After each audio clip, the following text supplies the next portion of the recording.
देखें, चलते हैं आवेश के निकाय की स्थितिज ऊर्जा। अगली पॉइंट है आवेश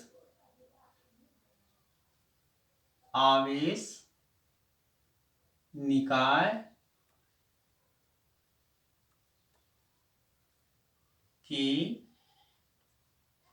स्थितिज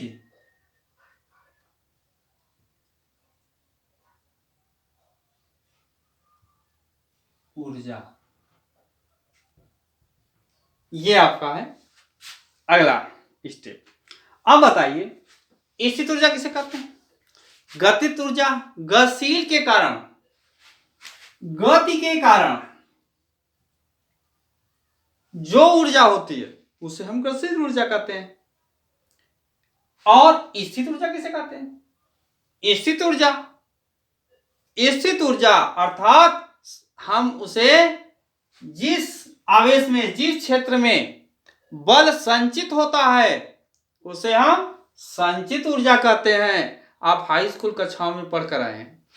स्थित ऊर्जा जिसमें संचित होती है, एक से एग्जाम्पल है ऑयल इंजन, मोटर गाड़ी, जिसमें पेट्रोल से चलते हैं, डीजल से चलते हैं, बिजली से चलती हैं। कुछ ये गाड़ियां जिसमें संचित ऊर्जा होती है, उनको कभी भी स्टार्ट किया जा सकता है, उनको दौड़ाया जा सकता है। मोटर गाड़ियां अन्य मोटरें हैं, इसलिए आज तो पावर ऊर्जा भी आ गई है। तो इस तरह से वे संचित ऊर्जा के एग्जाम्पल आते हैं, उदाहरण आते हैं। और रासायनिक संचित ऊर्जा भी होती है, भौतिक संचित ऊर्जा भी होती है। इसी आधार से हम गतिज ऊर्जा देखते हैं। तो गतिशील के कारण, गतिशील होने के कारण जो ऊर्जा उत्पन्न होती है उसे हम गतिज ऊर्जा कहते हैं। जैसे में देखा गया, फैन चल रहा है, हवा लग रही है, फैन बंद हो जाए तो हवा बंद हो जाती है। या अन्य ऐसे उदाहरण हैं, अन्य ऐसे कार्य हैं जो गति के कारण ऊर्जाएं उत्पन्न होती हैं। पवन चक्की है, वो भी जो है ऊर्जा है, गतिज ऊर्जा है। अन्य यांत्रिक मशीनें हैं जो गति के कारण जो है कार्य होता है। तो गतिज ऊर्जा जो गति के कारण ऊर्जा उत्पन्न होती है उसे हम गतिज ऊर्जा कहते हैं। बात हम पढ़ रहे हैं वैद्युत क्षेत्र में। वैद्युत क्षेत्र में स्थिर वैद्युत विभव तथा धारिता वाले चैप्टर से देख रहे हैं आवेश निकाय की स्थितिज ऊर्जा। अब हम आवेशों के बीच में हम इन ऊर्जा का, स्थितिज ऊर्जा का अध्ययन हम करेंगे। तो चलें देखते हैं स्थितिज ऊर्जा क्या है। हम कह सकते हैं संचित ऊर्जा को स्थित ऊर्जा कहते हैं। अर्थात दो आवेश Q1 Q2, दो आवेश Q1 Q2 तथा बिंदु R1 R2 क्या है? R1 R2 स्थित सदिश द्वारा अनंत तक लगाया जाता है। यह बल कार्य क्षेत्र अनंत तक लगाया जाता है। देखें, Q आवेश, Q2 आवेश है, दो आवेश है, और ये दो R1 R जो है दूरियां हैं जिस पर अनंत तक बल कार्य करता हो, संचित ऊर्जा कहलाती है।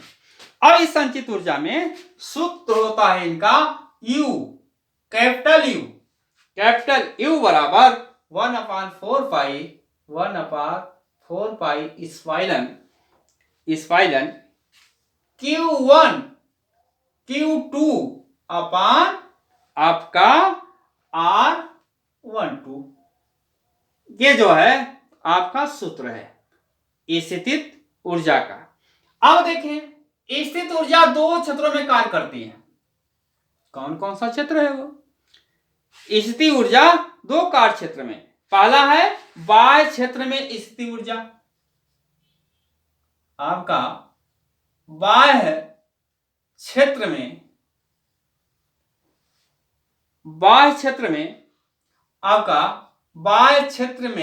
स्थितिज ऊर्जा, स्थितिज स्थितिज ऊर्जा पहला निकाय। दूसरा निकाय है बाह्य क्षेत्र में द्विध्रुव ऊर्जा। बाह्य क्षेत्र में द्विध्रुव ऊर्जा। दो कार्य क्षेत्र हैं।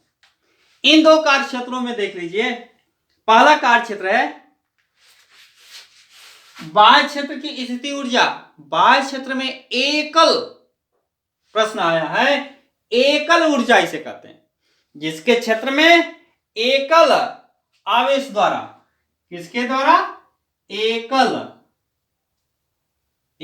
आवेश।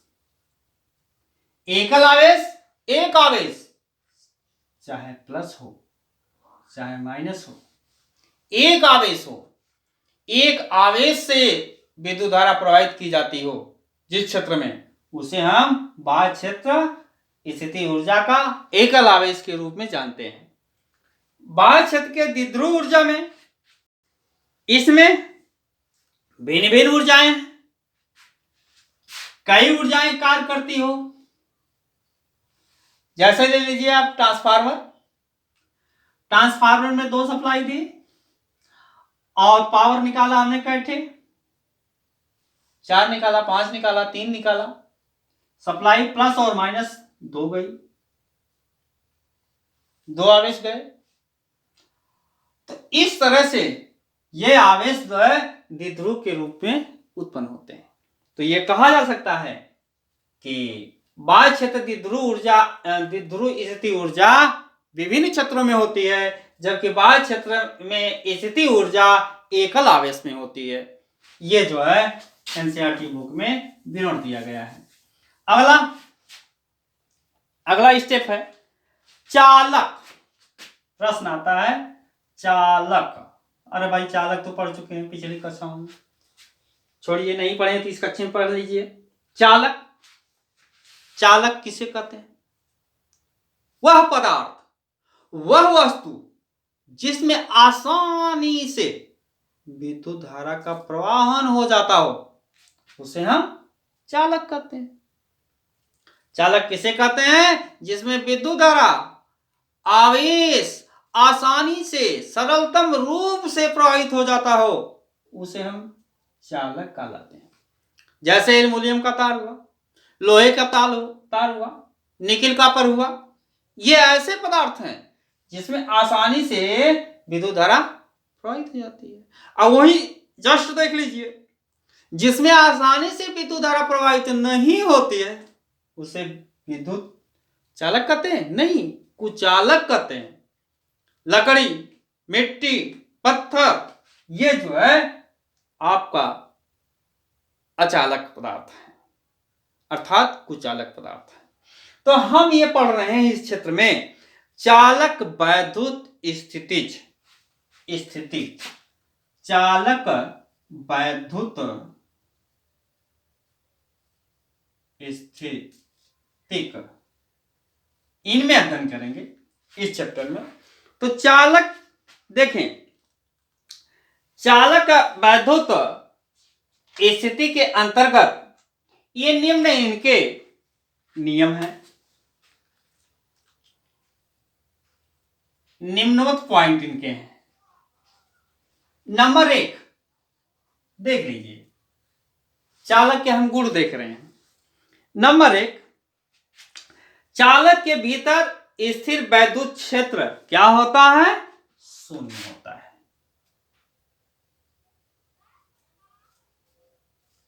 चालक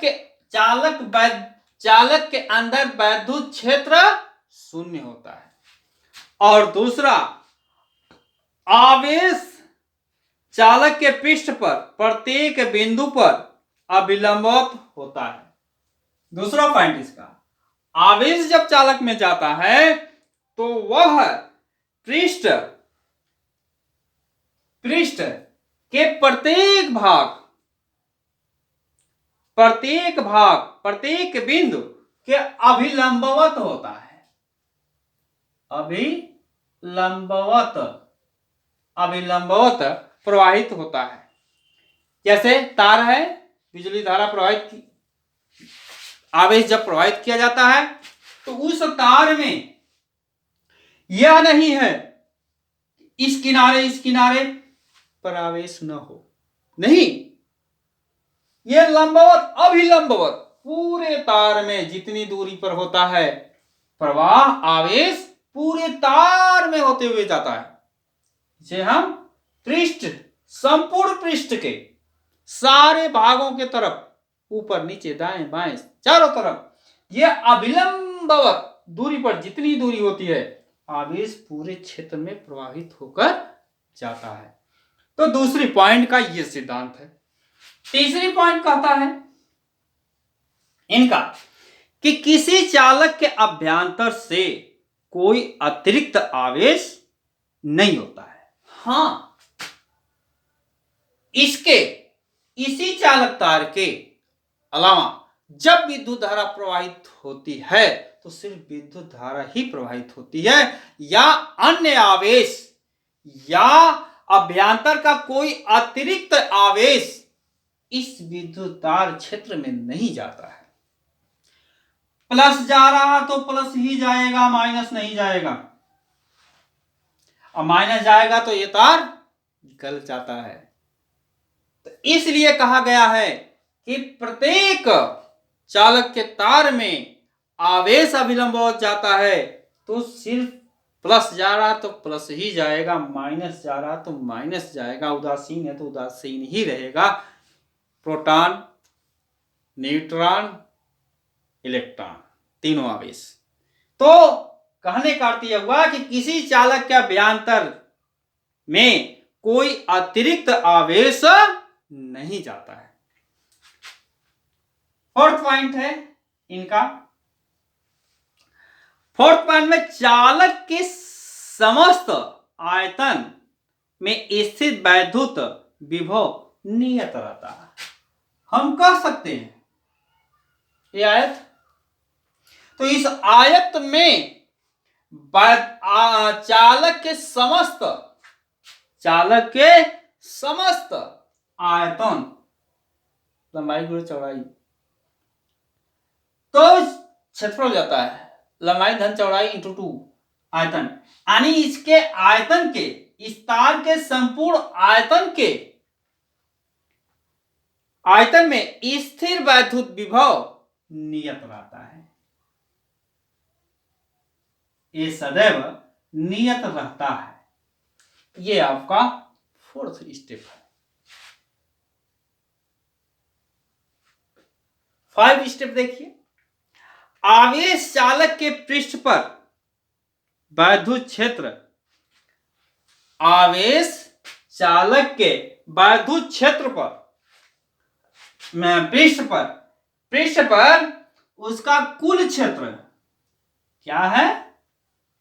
कुल क्षेत्र E बराबर होता है Q/0N। ये इनका जो है सूत्र होता है। यह कुल क्षेत्र E बराबर Q माने आवेश E/0N पर यह सदैव नियत रहता है। ये इनका जो है चालक वैद्युत स्थिति का नियम रहा है। अब हम देखते हैं अगला स्टेप